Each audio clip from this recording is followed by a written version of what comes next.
2007 waktu Pak Mahfud MD jadi Menteri Koordinator Hukum zaman Pak SBY ya.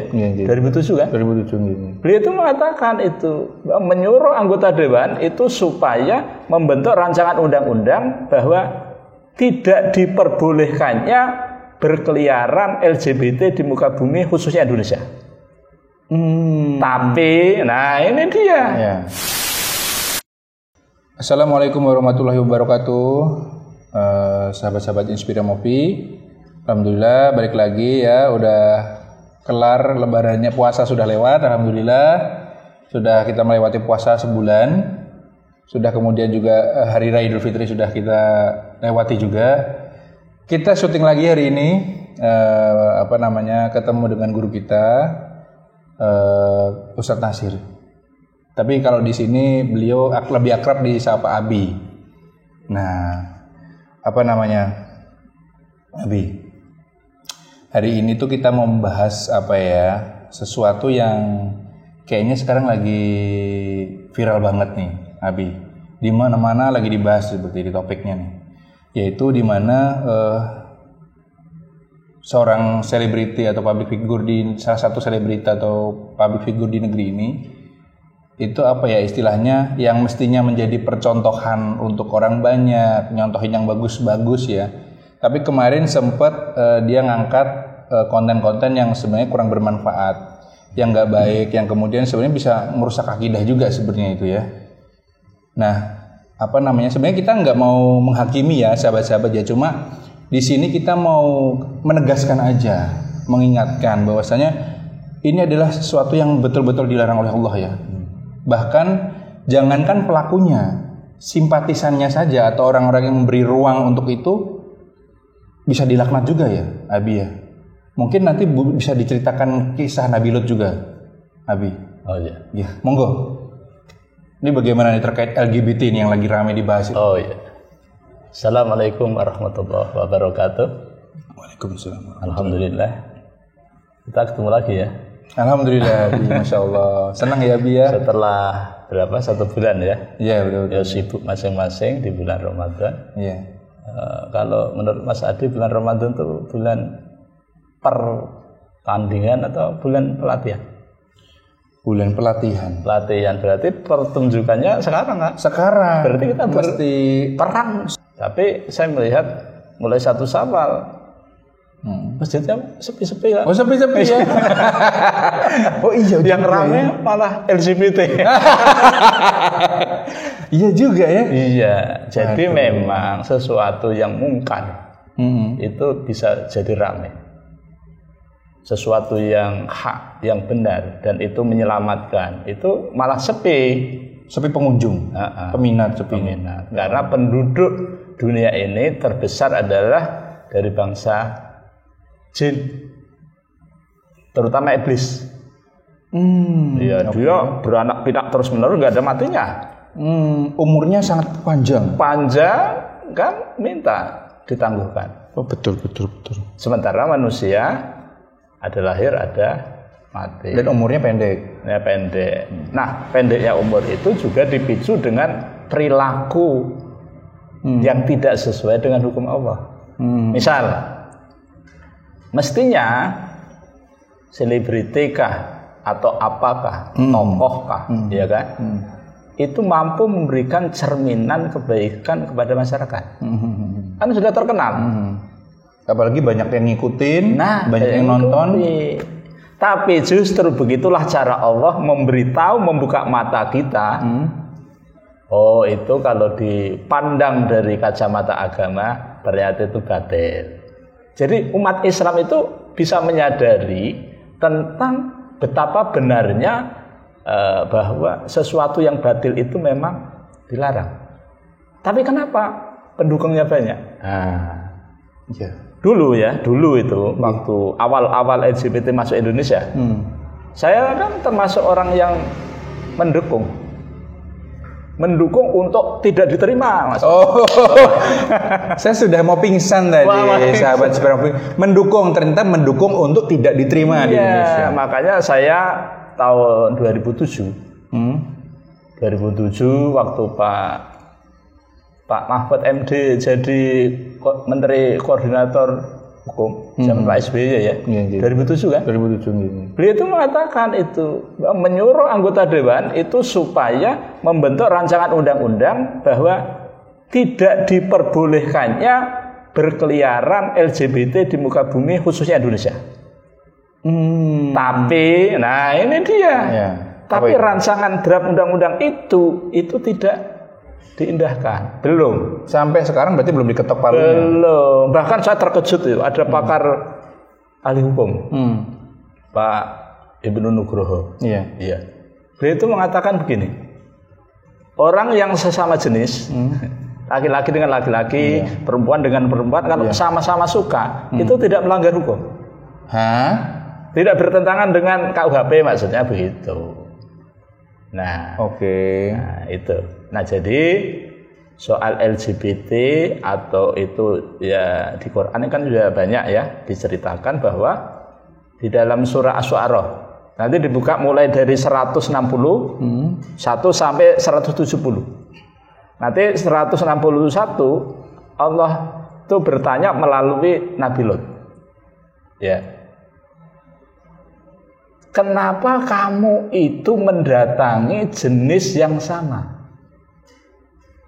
di alam ini? Sementara Allah menciptakan wanita sebagai pasangan. Nah, tapi, nah gitu kan? Apa kata mereka kepada Nabi Lot? Mereka justru, Lot, kalau kamu sampai mengatakan itu terus, tidak stop, aku akan usir. Oh, berarti ditentang sama umatnya sendiri. Iya.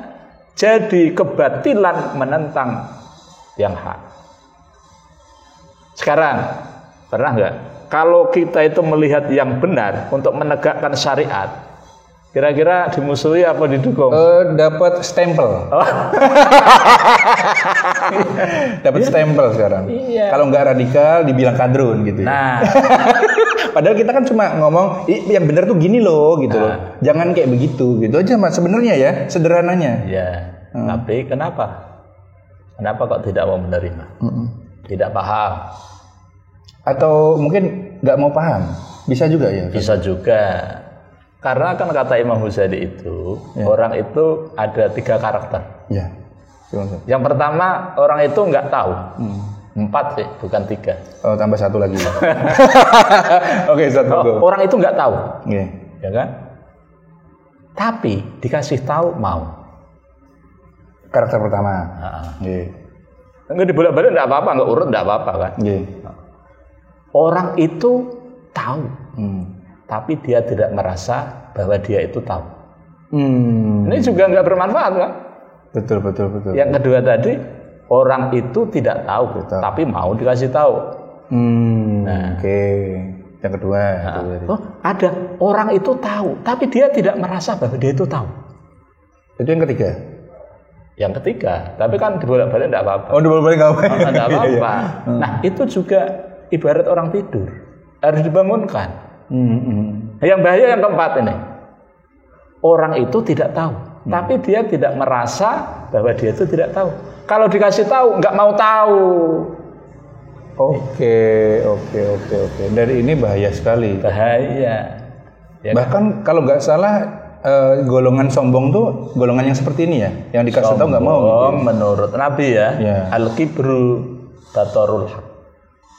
Al-kibru kibir atau sombong, takabur. Batorul haq itu menolak kebenaran. Nah, berarti masuk itu ya berarti ya. Nah, sekarang kalau kita bicara kebenaran itu apa? Kata Allah di dalam Al-Baqarah 147, al-haqqu mir rabbika fala takunanna minal mumtarin. Kebenaran itu datangnya dari Tuhanmu. Maka kamu jangan termasuk orang yang ragu. Termasuk larangan LGBT itu beredar di negeri kita, di muka bumi ini. Yang melarang itu bukan kita, tapi Allah. Nah, sekarang ya, kalau larangan itu dilanggar, akibat yang akan menimpa itu tidak hanya pelakunya, ya kan? Tidak ada pelakunya saja. Makanya perlu ada orang yang berjibaku dalam berdakwah amar ma'ruf nahi munkar. Amar ma'ruf itu gampang, mengajak-ajak kepada kebaikan. Nahi mungkarnya ini. Nahi mungkarnya itu ya. Nahi mungkarnya. Kadang-kadang orang maunya separuh aja ya. Nah. Iya benar. Nah, jadi kan menarik sekali apa yang disampaikan Abi tadi. Peringatan, larangan, ancaman ini datangnya dari zat yang menciptakan sistem kehidupan loh ya. Iya. Bukan dari seorang individu manusia. Iya, betul. Tapi kadang-kadang kita manusia sebagai makhluk ciptaan ini terlalu sombong nih Abi nih. Nggak inget nih, merasa menuhankan diri sendiri, pendapatnya paling benar. Ini vonis dari Allah seperti apa umat terdahulu nih Nabi? Iya. Ketika Allah memberitahu kepada kita melalui utusannya, melalui Nabi tentu kan. Nanti bukalah surah Al-Qamar. Surah Al-Qamar itu ada 4 ayat tetapi berbeda latar belakangnya. Tapi 4 ayat ini sama bunyinya. Surah Al-Qamar ayat 17 bunyinya walaqad yassarnal Qur'ana lidzikri fahal min mudzakir. Dan sungguh kami telah memudahkan Al-Qur'an itu untuk dipelajari sebagai peringatan. Terus ayat 33 sampai 39 menceritakan tentang Nabi Lot. Jadi runut ya Allah. Runut. Nabi Lot ceritanya begini-begini, ada tamu supaya tidak diganggu, ternyata malah mau diperkosa. Gara-gara dibocorkan oleh istrinya. Betul. Makanya punya istri itu juga harus bisa menjaga rahasia negara dong. Betul. Harus satu frekuensi sama suami. Nah, ketika itu apa syariatnya? Syariatnya itu menikah, tetapi mereka melampaui batas. Laki-laki mendatangi sesama laki-laki. Itu ketika dilarang, marah-marah juga. Nah, apa adabnya? Di pagi hari, maka kaumnya Nabi Lot yang makar tadi itu ditinukan badai hujan batu. Mati semua. Keluarganya Nabi Lot diselamatkan. Kecuali wanita tua, yaitu istrinya. Nah, ngomong-ngomong istri Nabi Lut nih. Iya. Jadi kalau tidak salah nih Abilah, istri Nabi Lut ini sebenarnya bukan pelaku, tetapi orang yang memberi ruang. Ya. Simpatisan lah istilahnya. Jadi kalau zaman sekarang tuh mungkin bilangnya begini nih, biar aja hak asasi manusia juga, bebas aja mau LGBT mau ngapain juga bebas seperti itu, dan akhirnya ikut dibinasakan. Jadi hati-hati nih yang meskipun dia bukan pelaku tapi ngasih ruang untuk itu. Iya. Kalau mengasih ruang itu masih wajar kalau kena. Sekarang kalau kita itu ya ada kemungkaran, kita diem saja, kena kita. Kalau kita masih ngasih ruang kan masih ikut berpartisipasi dalam kejahatan. Berarti tidak melakukan sesuatu, cuma diem aja, itu juga bisa kemungkaran juga ya. Iya. Ini misalnya ada kezaliman, kita diem saja, nggak berjuang. Istilahnya cuek-cuek aja gitu ya. Nah, gitu. Waduh, bahaya. Apalagi membocorkan. Itu kan pesannya suaminya, yaitu Nabi Lot. Itu kan jangan sampai disampaikan kepada orang-orang. Karena kan Nabi Lot tahu kebiasaan kaumnya. Karena yang akan datang ini adalah laki-laki, malaikat yang menyerupai laki-laki. Memang untuk menguji. Nah, itu. Oke. Dan ketika itu dibinasakan dengan batu. Dengan badai hujan batu. Hujan batu ya. Nah, itu menjelang pagi hari.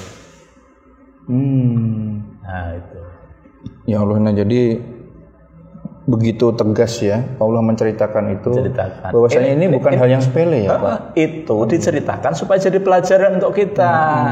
Makanya kan walaqad yassarnal Qur'ana lidzikri. Hendaknya kejadian-kejadian seperti itu yang diterangkan, yang disampaikan oleh Nabi kepada kita itu jadi pelajaran. Jangan sampai kita melakukan perilaku yang sama. Iya. Tapi inilah yang membuat kita sedih ya, Pak Abi ya. Makin kesini kayaknya makin orang yang meremehkan gitu ya. Oh, itu biasa. Memang itu sudah sunatullahnya. Sunatullah ya. Kurun itu ya, generasi itu semakin kesini bukan lebih baik, lebih buruk. Emang sudah qadar seperti itu. Iya. Kenapa? Karena semakin kesini kan semakin kiamat. Betul. Semakin dekat. Makanya tanda-tanda kiamat itu memang diperlihatkan oleh Allah kepada. Tapi meskipun kita sudah dinubuhkan sama Nabi seperti itu, tapi kita nggak boleh putus asa ya. Tidak boleh. Harus berjuang ya. Harus berjuang. Wala ta'asu min rohillah. Jangan kamu berputus asa terhadap rahmatnya Allah. Meskipun nanti zaman kegelapannya makin gelap, tapi tetap kita harus berjuang ya, ada di Quran itu. Ada kajian namanya Ma'rifatun Nur. Apa? Kajian mengenal cahaya. Makanya di alam kegelapan ini satu-satunya cara adalah kita mengenal nur, yang itu Al-Quran. Ya, gitu. Sebentar, sebelum dilanjut ya, dilanjutkan ayat 40 dari surah Al-Qamar. Itu Allah berikan lagi yang terakhir, walaqad yassarnal Qur'ana lidzikri fahal min mudzakir. Maksudnya gitu. Terus setelah itu ayat 41 dan seterusnya sampai 50 nanti itu menceritakan tentang Fir'aun. Nah, ini sudah gaya baru. Nah, gaya barunya apa? Kezaliman, kekafiran, kemunafikan, dan lainnya. Itu jadi satu. Mulai dari situ. Mulai dari situ itu lambang penguasa dolim, lambang penguasa kafir, lambang penguasa otoriter. Di Firaun itulah. Kemudian diutus dua nabi, Musa dan Harun untuk mendakwai. Siapa tahu dapat hidayah. Ternyata enggak mau menerima. Ketika itu ada temannya pengusaha, Korun. Oh iya benar. Pengusaha. Ya, selevel. Ya, kemudian ada juga teknokratnya, Haman. Oh iya benar. Jadi mulai dari Fir'aun, Korun, Haman itu setelahnya itu akan selalu ada di setiap generasi. Sampai sekarang ini. Sampai hari kiamat kurang 1 hari.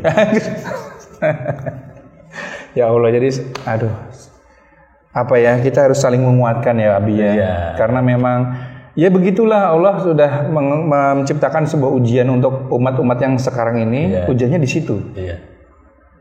Kan tadi masih ada lanjutan tentang hadis Nabi. Hadis Nabi ya.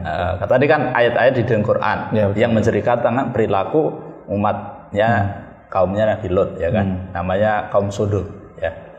Makanya ada sodomi gitu kan. Iya benar, dari kata itu. Nah, kemudian di dalam hadis yang diriwayatkan oleh Imam Ahmad nomor 485 itu beliau menyatakan yang artinya ya, apabila kamu menyaksikan homoseksual, lesbi, pokoknya LGBT lah yang begitu, ya artinya apa? Menikah sesama jenis. Ya, itu maka kalau ketemu nih bunuh. Wow. Oh iya. Setegas itu. Iya, bunuh. Tapi di sini ini ada orang yang memahami bunuh di situ adalah ada dua. Bunuh secara langsung supaya tidak melalar kemana-mana imbasnya. Kemudian bunuh maksudnya stop, jangan sampai kegiatan itu ada. Karena bahayanya apa? Ini lebih dari perzinahan LGBT ini. Ya, lebih dahsyat kalau diibaratkan penyakit. Itu lebih dahsyat daripada virus. Kemarin beberapa bulan yang lalu masih ada virus apa namanya? Corona kan? Iya. Nah itu masih dahsyat daripada virus corona. Betul. LGBT ini. Nah sekarang efek samping apabila ini tidak di stop, gitu ya, yaitu semua masyarakat di sekitarnya akan terkena imbas. Kayak corona kan? Benar. Dan bahayanya LGBT ini lintas zaman ya. Oh iya. Nah sekarang anggaplah ya, ada orang mengatakan, pakar hukum loh ini, yang mengatakan, kenapa saya mengatakan orang pakar hukum ya? Karena saya kan orang hukum juga. Nah, saya orang hukum waktu S2 hukum kan. Nah, jadi dia mengatakan gini, nggak bisa itu dikatakan dilarang gitu. Jadi mereka itu punya anggapan begini, kalau sesama jenis suka sama suka itu tidak dikenakan pasal, tidak bisa dikenain hukuman. Nah, jadi itu kan berbahaya sekali kan? Sangat berbahaya ini Pak Abi. Yang ada hukumannya itu apabila terjadi pemaksaan. Nah, itu baru ada. Nah sekarang terjadinya perzinahan itu apakah pemerkosaan? Itu kan suka sama suka. Iya. Lain jenis, apalagi sama jenis. Sama jenis itu dosanya lebih besar, ya kan?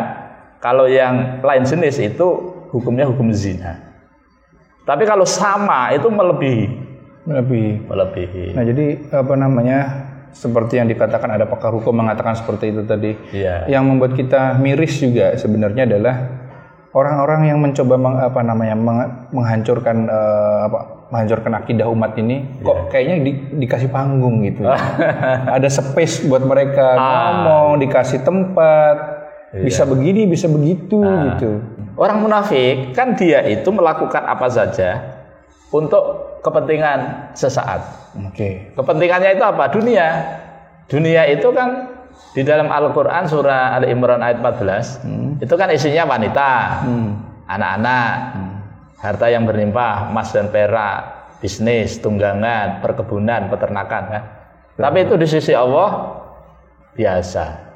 Melihat dunia itu jangan sampai jatuh cinta lah. Betul. Nah, jadi orang munafik itu misalnya ini dalam bentuk jabatan. Kalau jabatan kan satu periode misalnya 5 tahun nih, misalnya anggota dewan nih. Nanti diperpanjang 5 tahun lagi. Setelah itu kan sudah nggak bisa lagi. Kan? Nggak bisa lagi ya. Nah, kalau toh misalnya bisa jadi ketua RT 3 periode diperpanjang itu melanggar konstitusi. Nah. Jadi nggak boleh jadi ketua RT 3 periode ya? 3 periode atau diperpanjang. Karena konstitusi tidak mengizinkan itu sebenarnya. Tidak boleh itu. Tapi sayang. Iya. Yang begitu indah ya peraturan itu sering diamandemen. Gitu ya. Karena hawa nafsu manusia itu. Tapi kan kitab undang-undang kita bukan KUHP. Iya. Al-Quran dan Sunnah. Nah, menarik sekali pernyataan Abi barusan tadi. Seharusnya umat Muslim itu mindsetnya, undang-undangnya ya Quran. Ya. Lalu pertanyaannya, kenapa tidak? Gitu kan? Nah, kenapa bukan Al-Quran? Karena kalau Al-Quran yang berbicara, itu keuntungannya itu untuk semua lapisan masyarakat. Nggak cuma orang Islam aja? Tidak hanya orang Islam.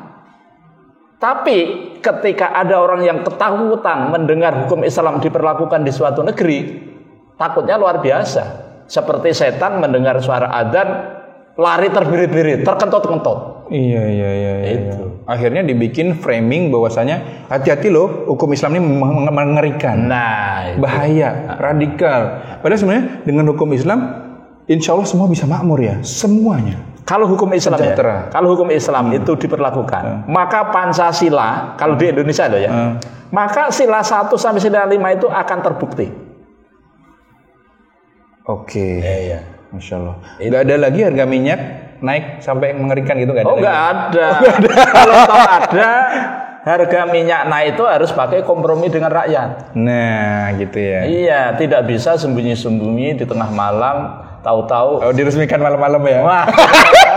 Itu cuma ada di Republik Bebek aja, Babi. Gitu. Kalau di Indonesia kayaknya enggak. Enggak, di Republik tetangga Republik Bebek aja ya. Itu. Nah, ini terakhir Abi, pesan untuk generasi sekarang yang menghadapi makin gelapnya masa akhir zaman ini Abi ini. Apa yang harus kita lakukan? Mungkin harus menyaring tontonan, harus berkumpul dengan yang baik. Bagaimana Abi ini kan? Contohnya ini kan kasus yang lagi mencuat ini kan gara-gara tontonan yang nggak bermanfaat nih, Bin. Meskipun dia seorang selebriti kan gitu. Nah, pesannya apa nih? Saya pesannya mengikuti sebagaimana Rasul ketika berpesan kepada sahabat. Pesannya 3 boleh ya? Boleh. 3. Jangan tambah jadi 4 lagi nggak ya? 3 aja. Enggak, 3 aja. 3 aja. Yang pertama, ittaqillaha haitsuma kunta. Bertakwalah kalian di mana saja berada. Itu. Sebab orang kalau takwa, maka dia akan selamat, akan menjaga dirinya. Yang kedua, jadikanlah tontonan itu yang baik menjadi tuntunan. Sekarang ini kita itu menjadikan tontonan jadi tuntunan malah yang tidak baik. Iya. Jadi baik. Sekarang ya, kalau ada televisi itu pas kumandang suara adzan mah dimatiin. Iya benar. Tapi ketika sinetron pas lagi ngerumpi atau musik-musik Korea, musik-musik yang tidak bermanfaat yang bisa merusak otak kita, kencengin, malah dikencengin. Bahkan tidak peduli lingkungan sekitar. Makanya itu ya. Yang ketiga ini yang penting. Yang penting pesan saya, mari mulai saat ini kembali kepada Al-Quran dan Sunnah. Nah, Karena dengan kembali kepada Quran dan Sunnah, kita akan mendapatkan yang namanya keselamatan, kesejahteraan. Sebagaimana doanya Nabi Ibrahim, ya kan? Dan nanti orang menghadap Tuhan itu semuanya akan kecewa. Illa man ataqallah biqalbin salim. Kecuali orang yang menghadap Allah dengan hati yang salim, sejahtera, selamat. Nah, bagaimana supaya kita itu mendapatkan hati yang salim? Kembalinya kepada Quran dan Sunnah. Dipelajari, dipahami, dihayati, kemudian diamalkan. Masya Allah. Itu pesan saya. Nah, jadi luar biasa sekali, sangat penting ya, bahwasanya kalau saya mengambil kesimpulan dari pesan dari Abi tadi, bahwasanya ingat loh ya, manusia ini bukan tidak dimintai tanggung jawab. Artinya tidak sekedar diciptain ya udah selesai. Tapi diciptain, nanti mati, dihidupin lagi, dimintain tanggung jawab itu. Dan ini mesti kita camkan ya, Abi ya. Karena supaya kita nggak kemudian meremehkan segala sesuatu firman Allah. Iya. Pesan Nabi tidak meremehkan ya, Abi ya. Masya Allah sekali. Abi, Ya. aduh, terima kasih atas waktu yang sangat barokah ini. Ya, amin. Ilmunya luar biasa, Abi. Mudah-mudahan sahabat-sahabat yang di rumah yang nonton bisa langsung melakukan perbaikan-perbaikan lah. Misalnya tadinya masih nontonnya nggak baik-baik, ya kan? Diganti tontonan yang baik begitu. Terus udah nonton yang baik nih, mesti dipakai juga ya, seperti pesan Abi tadi ya. Iya. Nggak begitu ngeliat yang baik, tapi nggak dilakukan nih. Iya. Nah, oke. Masya Allah, Abi. Terima kasih sekali. Mudah-mudahan kita nanti punya kesempatan lagi ya, Abi ya. Insya Buat Allah. sharing-sharing ya, Abi ya. Insya Boleh Allah. ya. Insya Allah. Nah, ini satu terakhir. Abi ini salah satu guru yang luar biasa. Nah, jadi hati-hati kawan-kawan, memilih guru jangan sampai salah juga ya. Iya. Salah milih guru ya jadinya viral kayak gini ya. Iya. Aduh, nanti gimana ya, nggak aman ya. Oke, terima kasih Abi. Sama-sama. Sampai ketemu di lain kesempatan. Iya. Assalamualaikum warahmatullahi wabarakatuh. Waalaikumsalam warahmatullahi wabarakatuh.